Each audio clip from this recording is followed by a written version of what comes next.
Hello students. इस video में हम लोग पढ़ेंगे समुच्चय, वो भी बिल्कुल सरल भाषा में तथा बेसिक रूल के साथ। तो सबसे पहले हम लोग इसकी परिभाषा जान लेते हैं कि परिभाषा क्या होगा। व्यक्तियों, वस्तुओं या पदों इत्यादि के समूह या संग्रह को समुच्चय कहते हैं।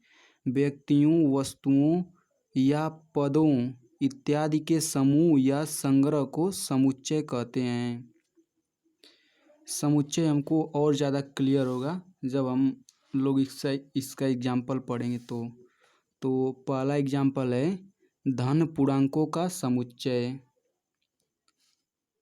अब चूँकि समुच्चय के जो अवयव होते हैं उसको हम लोग मझले कोष्ठक के अंदर रखते हैं। तो इसको मझले कोष्ठक के अंदर हम लोग लिख देंगे 1 2 3 4।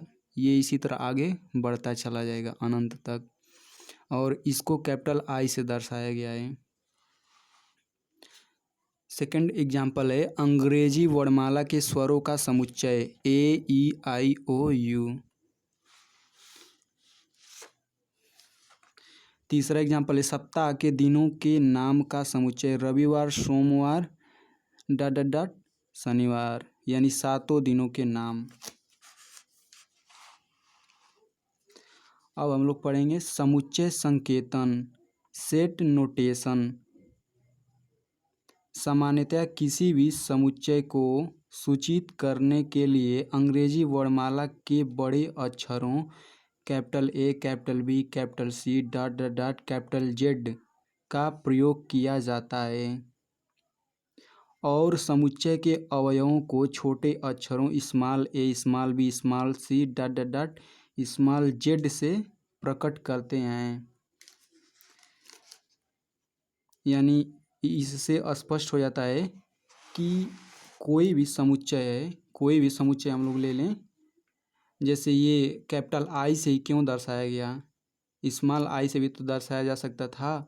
लेकिन समुच्चय संकेतन का एक रूल होता है कि किसी भी समुच्चय को हम लोग केवल अंग्रेजी वर्णमाला के बड़े अक्षरों से ही दर्शा सकते हैं। जैसे यहाँ कैपिटल I से दर्शाया गया है, यहाँ कैपिटल A से दर्शाया गया है, और कैपिटल यहाँ B से दर्शाया गया है। उसी तरह यदि हम समुच्चय के अंदर कोई अवयव लेते हैं अंग्रेजी वर्णमाला का, तो वो भी स्मॉल लेटर में रहेगा। देखिए जैसे यहाँ स्मॉल a है, स्मॉल e, ये पूरा जो है स्मॉल लेटर में है। इसके अंदर हम लोग कैपिटल लेटर में नहीं ले सकते हैं।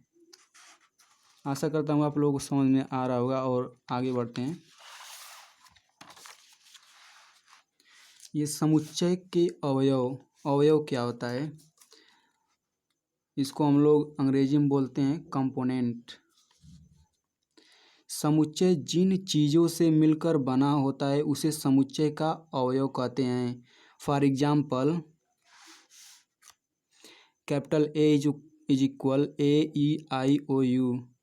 चूँकि कैपिटल A जो समुच्चय है AEIOU इन 5 अंग्रेजी वर्णमाला के स्वरों से मिलकर बना हुआ है, तो इन 5 को कैपिटल A समुच्चय का अवयव बोलेंगे इसको। और इसी चीज़ को दर्शाने के लिए हम लोग इस चिन्ह का प्रयोग करते हैं, इसको बोलते हैं बिलोंग्स टू। और पढ़ेंगे A बिलोंग्स टू A। और इसको इसका हिंदी में मतलब होता है कि A जो है स्मॉल a कैपिटल A का एक अवयव है। उसी तरह स्मॉल e भी देखेंगे, small e belongs to A, यानी E कैपिटल A समुच्चय का एक अवयव है। अब देखेंगे ये स्मॉल z, इसको पढ़ते हैं not belongs to capital A। Small z not belongs to capital A, यानी कि स्मॉल z देखेंगे कि इसके अंदर नहीं है, AEIOU के अंदर स्मॉल z नहीं है, इसलिए हम लोग इसको नॉट बिलोंग्स टू दर्शाएंगे। अब मान लीजिए कोई समुच्चय इस तरह है, इसको O से दर्शाया गया है, O बराबर 1 2 2 2 3 3, यानी दो अंक जो है 3 बार लिखा गया है और 3 अंक 2 बार लिखा गया है। लेकिन चूँकि समुच्चय में एक रूल होता है कि किसी भी अवयव को केवल एक बार लिखा जाता है। जैसे यहाँ 2 3 बार लिखा गया तो केवल इसको हम लोग एक बार लिखेंगे, 3 2 बार तो यहाँ एक बार लिखेंगे, तो ये सही तरीका है लिखने का। और चूँकि समुच्चय के ये जो है इसको इस तरह भी लिख सकते हैं, यानी क्रम चेंज कर सकते हैं। बस यही है कि इसमें 3 अवयव हैं तो इसमें भी सेम वही तीनों अवयव इसमें भी होना चाहिए, क्रम कोई भी हो सकता है। ये तीनों आपस में बराबर होंगे।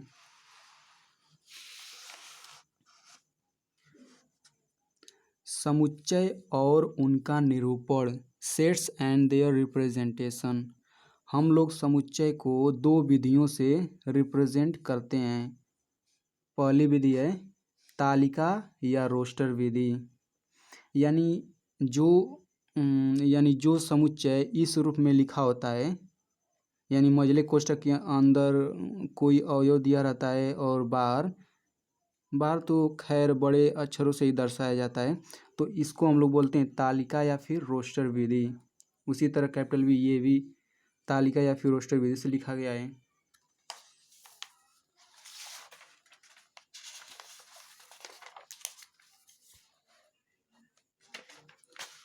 अब हम लोग पढ़ेंगे दूसरी विधि, इसको बोलते हैं गुण विधि या समुच्चय निर्माण विधि।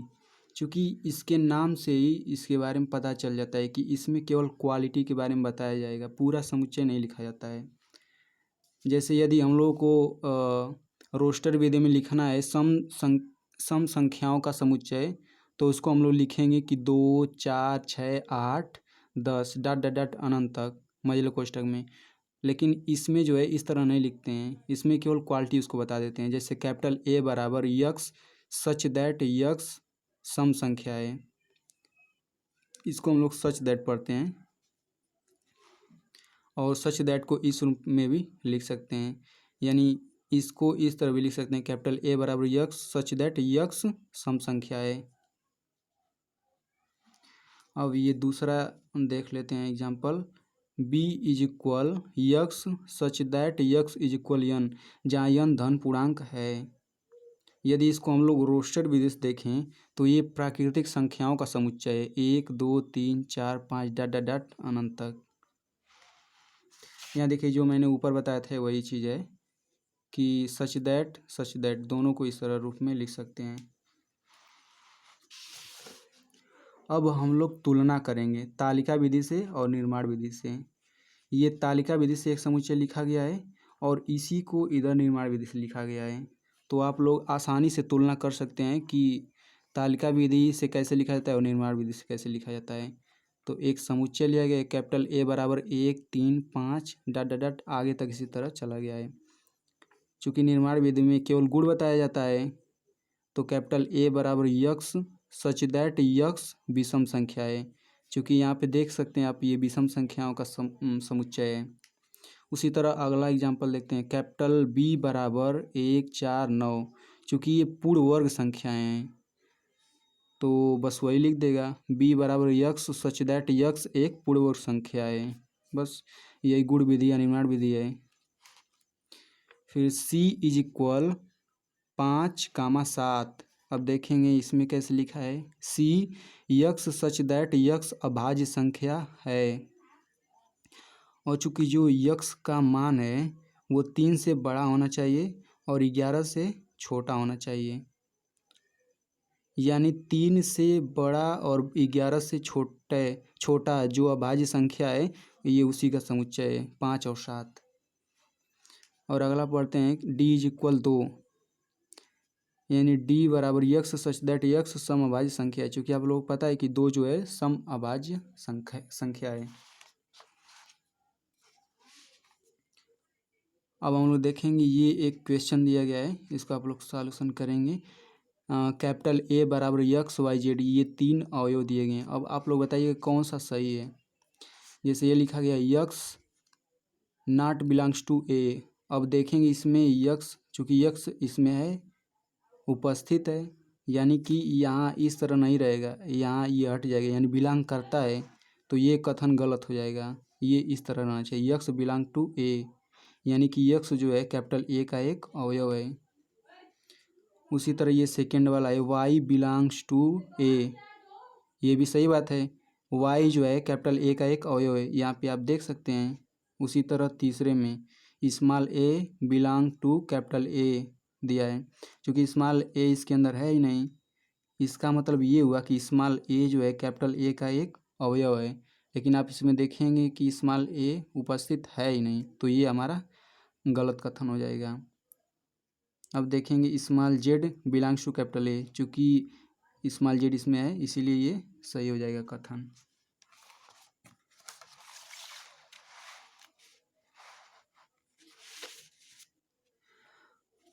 कभी कभी समुच्चय को इस प्रकार भी निरूपित किया जाता है, x such that 3x² - 5x + 2 = 0।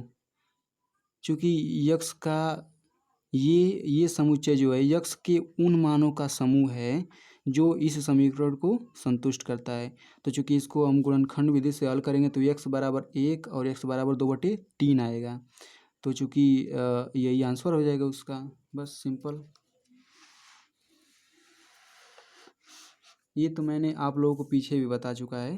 क्रम आर्डर, किसी समुच्चय के अवयवों को किसी भी क्रम में लिखा जा सकता है। कैपिटल ए बराबर ABC को हम लोग ACB भी लिख सकते हैं, BAC भी लिख सकते हैं। इसी तरह क्रम इधर उधर और भी तरीके से बदल सकते हैं।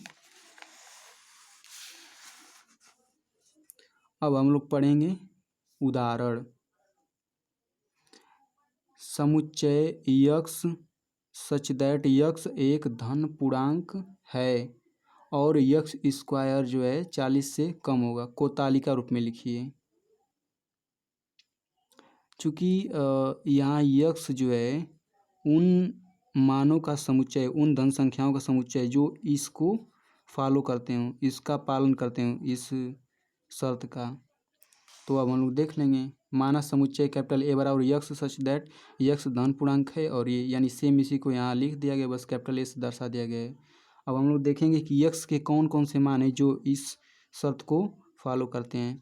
तो चूँकि 1 का स्क्वायर 1 यानी यहाँ 1 जो है यक्स का मान है, तो 1 जो है 40 से कम है। इसी तरह 2 का स्क्वायर 4, तो 4 भी 40 से कम है। इसी तरह 3 का स्क्वायर करेंगे 4 का स्क्वायर, 5 का स्क्वायर, फिर 6 का स्क्वायर करेंगे। यक्स की वैल्यू 6 है, लेकिन ये जो 36 है ये भी 40 से कम है, यानी शर्त का पालन कर रहा है। अब यक्स की वैल्यू 7 रखेंगे तो ये आ जाएगा 49। चूँकि 49 40 से कम नहीं है, बड़ा है, तो इसीलिए इसको हम लोग नहीं लेंगे, केवल 1 से 6 तक संख्याओं का समुच्चय ले लेंगे। बस यही आपका आंसर हो जाएगा। मैं आप लोगों को एक चीज़ और बताना चाहता हूँ कि कोई भी चैप्टर हो उसका जो एग्जाम्पल, जो उदाहरण दिया रहता है वो बहुत ही इम्पोर्टेंट होता है, क्योंकि उसमें जो मोस्ट इम्पॉर्टेंट क्वेश्चन होते हैं उसी को हल किया जाता है। और यदि आप उदाहरण सॉल्यूशन कर लेते हैं अच्छी तरह से समझ के, तो आप लोग प्रश्नावली आधे से अधिक आसानी से कर सकते हैं। तो आप लोग उदाहरण पूरे बहुत ही अच्छी तरीके से आप लोग पढ़िएगा। ओके फ्रेंड, हम लोग अगली वीडियो में पढ़ेंगे समुच्चय के विभिन्न प्रकार। थैंक्स।